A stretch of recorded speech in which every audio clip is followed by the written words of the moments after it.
باللہ من الشیطان الرجیم بسم اللہ الرحمن الرحیم کل من علیہا فان ویبقى وجہ ربک ذو الجلال والاکرام۔ دیکھو قرآن کریم کا اعلان ہے کہ ہر ایک کو فنا ہے، ایک اللہ کی ذات صرف باقی رہنے والی ہے۔ مسلم شریف کی روایت ہے، حضرت عبداللہ ابن عمر رضی اللہ تعالیٰ عنہ فرماتے ہیں، اور دوسرے صحابہ عبد الرحمن ابن عوف وغیرہ یہ ان سے بھی مروی ہے کہ اللہ کے رسول صلی اللہ علیہ وسلم کے پاس بیٹھے ہوئے تھے، ایک انصاری صحابی تشریف لائے، سلام کیا، بیٹھے، واپس جانے لگے تو ہمارے نبی نے کہا میرے بھائی سعد ابن عبادہ کی کیا حال ہے؟ بیمار چل رہے تھے وہ، میرے بھائی سعد ابن عبادہ کی کیا حال ہے؟ وہ انصاری صحابی رضی اللہ عنہ فرمایا اچھے ہیں۔ تو اللہ کے رسول صلی اللہ علیہ وسلم نے اپنے بیٹھے ہوئے صحابہ کرام سے فرمایا کون ہیں جو میرے ساتھ چلے، ہم ان کی عیادت کر کے آئے۔ تقریباً 10 صحابہ رضی اللہ تعالیٰ عنہ اٹھے۔ حالت کیا تھی صحابہ کرام کی؟ نہ پیر میں جوتا، نہ موزے، نہ سر پہ ٹوپی، نہ قمیص، اتنے بندی ہوگی، ایسی حالت۔ اللہ کے رسول صلی اللہ علیہ وسلم تشریف لے گئے۔ دوسری حدیث میں ہے کہ جب ہمارے نبی گئے تو بے ہوشی کی حالت میں ان کو پایا۔ اللہ کے رسول نے پوچھا کیا موت دے دیے گئے، یعنی ان کا انتقال ہو گیا؟ وہاں بیٹھنے والے جو تھے گھر والے کہا کہ نہیں، یہ بے ہوش ہو گئے۔ تو ہمارے نبی کی آنکھوں سے آنسو جاری ہو گئے۔ صحابہ کرام اللہ کے رسول کو دیکھ کر رونے لگے، عاشقان رسول تھے، بڑی محبت کرتے تھے اللہ کے رسول صلی اللہ علیہ وسلم سے، وہ بھی رونے لگے۔ ہمارے نبی نے فرمایا جو آنکھ اشکبار ہو اور جو دل غم زدہ ہو اس کو عذاب نہیں دیا جاتا، لیکن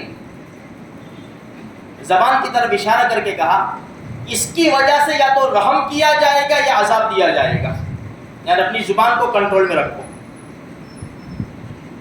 خیر، یہ احادیث سے پتہ چلتا ہے کہ سب کو جانا ہے۔ خود ہمارے نبی نے بھی دنیا سے پردہ فرمایا ہے، بڑے بڑے اونچے طبقے کے اولیاء کرام بھی دنیا سے تشریف لے گئے، اور بڑے بڑے ظالم اور جابر بھی دنیا سے تشریف لے گئے۔ ہم ابھی موجود ہیں میرے بھائیوں، ہمارا بھی ایک وقت مقرر ہے، ہمیں بھی جانا ہے۔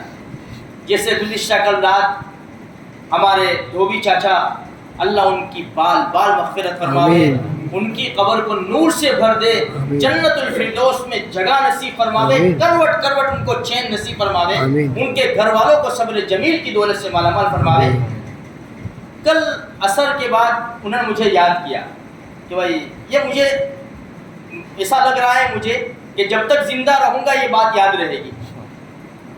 انہوں نے مجھے یاد کیا کہ مفتی صاحب کو بلاؤ۔ اب میں تھا سفر میں،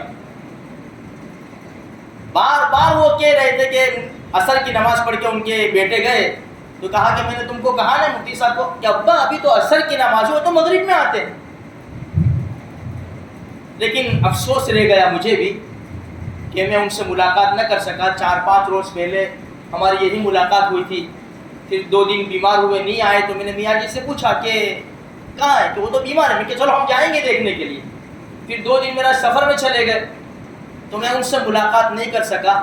خیر، اب وہ تو الحمدللہ بہت اچھی موت آئی، یہ ہمیں خوشی کی بات ہے کہ جمعہ کا دن ان کو ملا۔ اور حدیث سے یہ ملتا ہے کہ جس کا جمعہ کے دن انتقال ہو، یعنی جمعرات کی مغرب سے لے کر جمعہ کی مغرب تک، یہ 24 گھنٹے میں انتقال ہو تو روایات کے مطابق قبر کے عذاب سے محفوظ کر دیا جاتا ہے۔ اس سے بڑی خوشخبری کیا ہوگی میرے بھائی؟ بس خیر، وہ چلے گئے، بہت بڑا سبق ہمیں دے کر گئے۔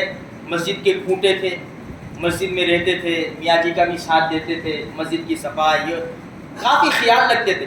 انسان جب چلا جاتا ہے اس کے بعد اس کے جو راز ہوتے ہیں نا اس کے بعد کھلتے ہیں، چاہے چھوٹا انسان ہو بڑا انسان ہو۔ خیر، اللہ پاک ہمیں بھی ایسی اچھی اور کلمے والی موت نصیب فرماوے۔ ایک بات پھر انہوں نے بتائی مجھے کہ کلمہ پڑھتے ہی رہے